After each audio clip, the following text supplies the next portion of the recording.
ایک سفر میں حضور علیہ السلام اور اصحاب گامزن تھے کہ راستے میں قیام کیا تو ایک قبیلے کی صلح کروانے کے لیے حضور علیہ السلام تشریف لے گئے. وہاں کچھ تاخیر ہو گئی تو صحابہ نے حضرت ابوبکر صدیق کو کہا کہ حضور رک گئے ہیں تو نماز کا وقت جا رہا ہے، آپ نماز پڑھا دیجئے. حضرت ابوبکر صدیق رضی اللہ تعالیٰ عنہ مصلی پہ کھڑے ہو گئے. اب نماز شروع ہوگی، ادھر سے حضور بھی فارغ ہو گئے تو آقا کریم تشریف لائے. تو آقا کریم علیہ السلام جو ہی تشریف لائے تو صحابہ کی صفیں بندی ہوئی تھی. حضور کو دیکھا، انہوں نے راستہ چھوڑ دیا. پیچھے سے لے کر کے مصلی تک صحابہ نے حالت نماز کے اندر حضور کے لیے راہ کشادہ کر دی. کاش کہ یہ حدیث سب لوگوں نے پڑھی ہوتی اور امت میں اتنے فرقے نہ بنتے اور یہ سوچ کبھی نہ پنپتی کہ نبی کے خیال سے نماز ٹوٹتی ہے. یہاں تو راستے چھوڑے جا رہے ہیں، یہاں تو پروٹوکول دیا جا رہا ہے. اللہ اکبر. اور یہ حدیث کہیں چھپی نہیں ہے، بخاری کے اندر چھپی ہوئی ہے. اللہ اکبر. آقا کریم علیہ السلام تشریف لائے تو صحابہ نے راستہ چھوڑنا شروع کر دیا. نماز بھی چل رہی ہے اور حضور کا راستہ بھی چھوڑ رہے ہیں. بالکل حضرت ابوبکر صدیق کے پیچھے آ کے حضور کھڑے ہو گئے. ابو بکر لا یلتفت یمینا ولا یسارا، جب آپ نماز پڑھتے تھے تو نہ دائیں دیکھتے نہ بائیں دیکھتے، پوری توجہ انہماک ہوتا. وہ اپنی کیفیات کے جہان میں ڈوبے تھے اور حضور آ کے پیچھے کھڑے ہو گئے. صحابہ نے اپنے ہاتھوں کی پشت پہ ہاتھ مارنے شروع کر دیے. مکعن و تس دیا قرآن نے. تالی لگانا، سیٹی مارنا یہ شیطانی اعمال ہیں، لیکن ہاتھ کی پشت پہ ہاتھ مار کے متنبع کرنا یہ مختلف مواقع کے اوپر یہ جائز ہے. تو اب جب حضور آ کے پیچھے کھڑے ہو گئے اور صحابہ سمجھے کہ حضرت ابوبکر صدیق ایک استغراق کے عالم میں ہیں، ایک کیفیت کے جہاں میں ڈوبے ہیں، تو انہوں نے اپنے ہاتھوں کی پشتوں پہ ہاتھ مارنے شروع کر دیے. تو حضرت صدیق اکبر سمجھ گئے کوئی غیر معمولی واقعہ ہو گیا. دیکھا پیچھے حضور کھڑے تھے.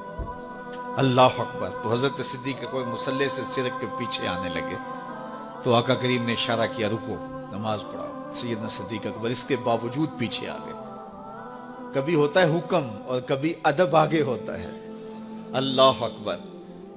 حضرت سیدنا علی المرتضیٰ رضی اللہ تعالی عنہ کو کہا نا حضور نے صلح حدیبیہ کے موقع پہ صلح نامہ لکھوایا جا چکا تو لکھا یہ محمد رسول اللہ اور قریش کی جانب سے ہے. تو عروہ نے کہا اگر محمد رسول اللہ مان لیں ہم تو پھر لڑائی کس چیز کی ہے؟ تو اس لیے محمد رسول اللہ نہیں، محمد بن عبداللہ لکھا جائے.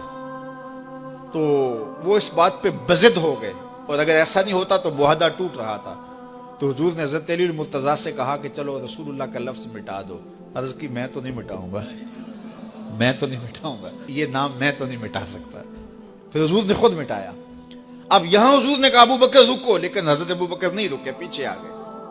اور پھر حضور خیر مصلی پہ گئے، نماز ہوئی، سلام پھرا. تو حضرت ابو بکر صدیق رضی اللہ تعالیٰ عنہ کو حضور نے کہا ابو بکر جب میں نے کہا تھا تم رکے رہو تو تم کیوں پیچھے آئے؟ تو سنو حضرت ابو بکر نے کیا جواب دیا رضی اللہ تعالیٰ عنہ. کروڑوں سلام، لاکھوں عقیدتوں اور نیاز مندیوں کے خراج ان کی چوکھٹ پہ. عرض کرنے لگے ما کان لابن ابی قحافہ ان یؤم رسول اللہ صلی اللہ علیہ وسلم. حضور ابو قحافہ کے بیٹے کی جرت کب ہوئی کہ رسول اللہ کے آگے کھڑا ہو کے نماز پڑھائے؟ یہ ابو قحافہ کے بیٹے کی ہمت کب ہوئی کہ رسول اللہ کے سامنے کھڑا ہو کے نماز پڑھائے؟ تو ادب پہلا کرینہ ہے محبت کے کرینوں میں. حضرت ابو بکر صدیق رضی اللہ تعالی عنہ نے اگر حضور علیہ الصلوۃ والسلام کی اطاعت اور حضور کی محبت، ادب، فرما برداری اور جانثاری کے انوکھے باب رقم کیے ہیں، لیکن حضور نے بھی ان کو جو اعزازات دیے. ایک خاتون آئی مسئلہ پوچھنے، آقا کریم نے فرمایا پھر آ جانا. اس نے کہا پھر آؤں اور آپ نہ ملیں؟ تو کہا میں نہ ملوں ابو بکر تو ملیں گے نا. اللہ اکبر. تو اپنے بعد اشارہ دے دیا ان کی طرف کہ میرے بعد میرا نائب ابو بکر ہے. اللہ اکبر. عزتوں کی مسند اور عزتوں کی معراج اور عزتوں کے مقام پہ سیدنا صدیق اکبر رضی اللہ تعالی عنہ کو بٹھایا.